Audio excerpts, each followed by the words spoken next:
We sold the house, the cars, and everything we own for a life of full-time travel, one country at a time. We've traveled to Chile, Ireland, Portugal, and Italy, but Albania was our first real test. And for 2.5 months, this country made us question whether full-time travel was really for us. By the end, our scorecard surprised us. The number wasn't the verdict. The real answer was in the experience and whether the gamble actually paid off. Here's our backstory. For 27 years, I woke up knowing exactly where I was supposed to be. The Marine Corps gave me a mission and a rhythm. Wake up, train, lead, come home, almost 3 decades of it. Then one morning it was over. The uniform came off and I looked around at a life I'd built to be safe. A house, cars, garage full of things I'd save for a future. I wasn't sure I still wanted, so we asked ourselves, what now? And attacked it like Marines do. We sold the house, cars, and almost everything we own, down to a backpack and a suitcase each. For the first time in 27 years, nobody was telling us where to be, and we wanted to choose our own mission in life. One country at a time, that was the plan of attack, and Albania was the first real test of it. Before we landed, I'll be honest, I had a picture in my head, and it wasn't pretty. Run-down buildings, rubble in the streets, old buses rattling through cobblestone alleys, a country still wearing its scars, with bunkers stitched across the hills like old wounds. We did see some of that, and here's the part nobody tells you.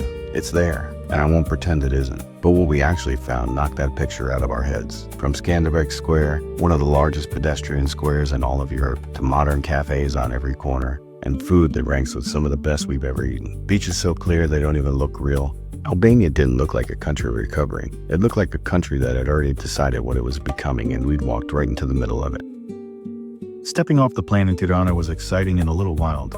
We landed with a backpack, a suitcase, and an appetite, but no plan for where we'd eat dinner. So we took a taxi into the city center, Lux Taxi in particular. And then came the first real gamble of this trip. Not a mountain, a border crossing, but our first meal. And after 3 months of dreaming of Albanian food, Evelyn told me she was craving Mexican. So our first dinner in Albania wasn't birek, it wasn't tavkosi. We followed her craving to a Mexican restaurant called Jalapeno. All right, first Mexican dish that you've been craving. Birria tacos. Try them.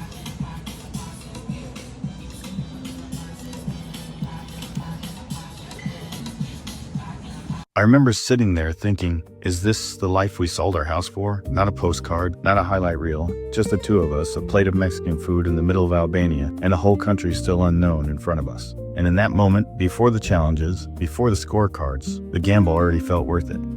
A few things blindsided us, because the first thing you notice about Albania is the pace. Nobody's rushing. Our days settled into a rhythm, shopping at local markets, walking the city until the streets felt like ours. A movie on a slow afternoon, a national football match where the whole crowd stood up to cheer on the home team, and restaurants with plates coming out, and somewhere between courses, people just started dancing. Strangers at the next table, and suddenly you're in the middle of it. You don't get that kind of welcome by staying home. After so long of a schedule that owned us, there was something almost uncomfortable about a day with nowhere to be. But after that first week, uncomfortable became freedom. Then we started exploring, and this is where Albania truly blindsided us. Himarë on the coast, where the water is so clear that boats look like they're floating on glass. And as you follow the coast out of town, softer beaches turn into rugged coastline that makes Himarë feel real. Gjirokastër climbs the hillside in tight stone streets and old rooftops. A town built straight into the mountain. Up top, a castle takes over. Heavy walls, long corridors with weapons, and a fortress that's been holding its ground for centuries. Step out onto the edge, and the whole valley opens up. The city below and the mountains lined up in front of you. Albania doesn't hide its history, it puts it right in your face. Komani Lake and the Shala River show a side of Albania most people never hear about. The boat ride through Komani Lake doesn't feel like a lake at all. It feels like a hidden passage cut right through the mountains. The walls just keep rising.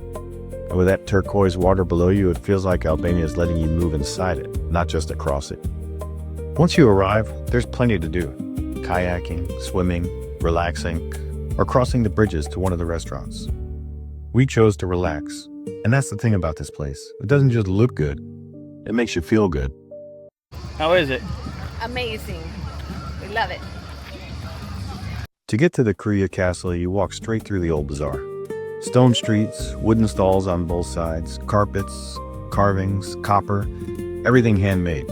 It doesn't feel like a tourist trap, it feels like the same street it's been for hundreds of years. And at the top, the walls just appear, high on the ridge, overlooking everything. This was Skanderbeg's holdout, outmanned, surrounded by the Ottoman Empire, and they held it for decades. Walking through Krujë and the castle as a Marine, you feel the weight of what happened here. You can't help but respect the place and its warriors who fought so hard to stay free. If this video was nothing but perfect views, I wouldn't believe it myself. Albania blew us away, but it also tested us. The kind of challenges you only understand when you're actually living here, not just passing through. Online, you get the formal stuff, and it doesn't always work in real conversations. The language barrier is real. Locals like Bora And Iore. showed us the everyday Albanian that actually makes sense out here. Health gets tricky when you're living out of a small suitcase. Some meds aren't available and some pharmacies don't carry what you need. We figured it out, just not as easily as in the US. But all of these are nomad problems, not Albania problems. Albania is amazing. The hardest part has actually nothing to do with Albania. It's missing your people, holidays on a screen, the steady reminder that you're the foreigner. Yeah, FaceTime works, but it's not the kitchen table. Each challenge had a fix. This one just weighed a little bit heavier. People asked if the Marine Corps prepared us for this. Not for Albania, but for living out of 2 bags with no idea what's next. The Corps taught me how to pack light, plan like it matters, and throw the plan away when grounds change. Always flexible. Language barrier in a pharmacy? I've worked through translators where no one spoke English. You learn to listen with your eyes. Hunting down a prescription in a new city? That's just logistics. Find the supply, verify it, make it happen.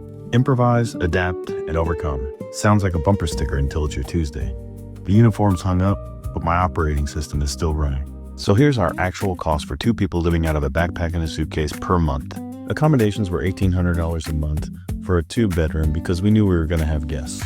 Groceries worked out to be $190 per month for markets every other day, fresh bread, and everything you see. Eating out ran us about $870 per month for 2 people. I know it sounds like a lot, but we literally ate every single dinner meal at a restaurant with food like this. For the mornings, we cooked our own and had coffee. By the way, if you're in Albania, check out the dancing restaurants. They're not expensive at all. Our transportation cost was $254 per month, but that's only because we had a 5-day rental to take the car to Himarë, Gjirokastër, the Komani Lake, and Shala River. Otherwise, we literally walked every single where we went. For cell phones, we use Popcorn mobile service, which is $69 per person, but it's unlimited talk, text, and data. For entertainment, we spent a total of $133 for 2 months. The entire 2 months, which also covered multiple national sporting events, from different levels of global soccer to the International World Paddleball Championship. And each time we went to the movies, it felt like we had our own personal theater. Total for 2 people, all in, $3,316 per month. That's $1,658 per person. For context, that's about what our mortgage and car insurance was living back in the US. Albania isn't just beautiful, it was becoming possible. So after 2.5 months living out of a backpack and a suitcase, was the Albanian Gamble worth it? It wasn't perfect. You feel the language barrier, you feel the distance from home. That one doesn't get a quick fix. But the people, the coast, the mountains, Albania blindsided us in the best way. Would we go back? In a heartbeat. As a matter of fact, we already have return tickets. If you need everything easy and predictable, Albania is going to challenge you. But if you want affordable, beautiful, and genuinely welcoming, where you feel like a traveler and not a tourist, the gamble pays off. For us, selling everything wasn't the risk, staying put was. All right, our first official travel scorecard in Albania starts us strong with a 47 out of 60. That's the bar for all future countries. So what's your gamble? If you enjoyed this video, smash that like and subscribe button. Stay tuned for future missions, the cost breakdown, and how we came up with our travel scorecard.